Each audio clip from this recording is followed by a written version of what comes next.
Hi, this is Kalai. Welcome to Kalai's Food World. எல்லாரும் எப்படி இருக்கீங்க?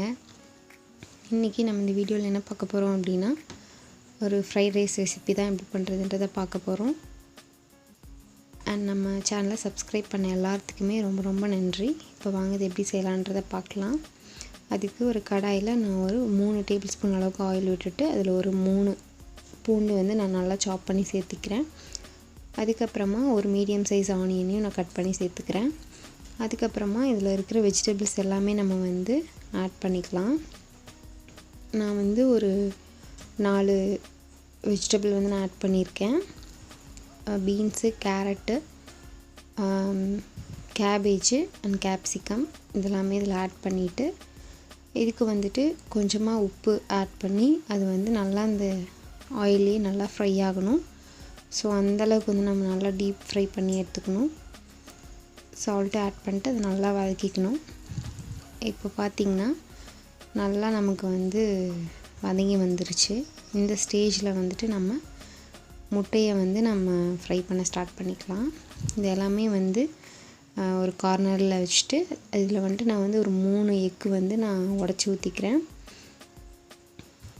3 எக்கையும் ஊற்றிட்டு இதில் வந்துட்டு கொஞ்சோண்டு வந்து நம்ம சால்ட்டு வந்து ஆட் பண்ணிக்கணும்.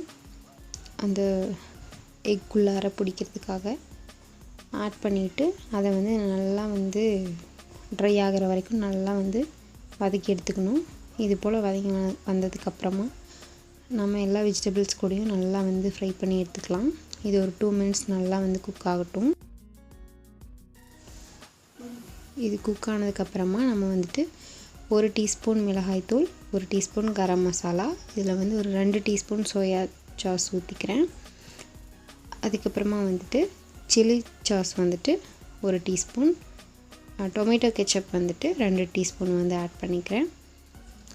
ஆட் பண்ணிவிட்டு இது எல்லாத்தையும் சேர்த்து அந்த ராஸ்மல் போகிற வரைக்கும் நல்லா வதக்கிக்கலாம். நல்லா வதக்கினதுக்கப்புறமா இதில் வந்துட்டு சால்ட் ஆட் பண்ணிக்கணும். ரைஸ் போட்டுட்டு ரைஸுக்கு மேலே வந்து தேவையான அளவுக்கு சால்ட் வந்து ஆட் பண்ணிவிட்டு நம்ம நல்லா மிக்ஸ் பண்ணி விட்டுற வேண்டியது தான். இது வந்து ரைஸ் குக் பண்ணுறது தான் மெயின் விஷயம். பிகாஸ் வந்து குழையாமல் இருக்கணும். ஸோ அப்போ தான் டேஸ்ட் நல்லாயிருக்கும். இது போல் நல்லா வந்து வதக்கி எடுத்தோன்னா நம்மளோட ஃப்ரைட் ரைஸ் ரெடி ஆயிடுச்சு. இப்போ வாங்க சாப்பிட்லாம். உங்களுக்கு இந்த வீடியோ பிடிச்சிருந்துச்சுன்னா கலைஸ் ஃபுட் வேர்ல்டுக்கு சப்ஸ்கிரைப் பண்ணிக்கோங்க, லைக் பண்ணிக்கோங்க, உங்கள் ஃப்ரெண்ட்ஸ்க்கு ஷேர் பண்ணுங்கள். மறக்காம வீட்டில் ட்ரை பண்ணி பார்த்துட்டு எப்படி இருந்துச்சுன்னு கமெண்ட் பண்ணுங்கள். Thanks for watching. Bye bye.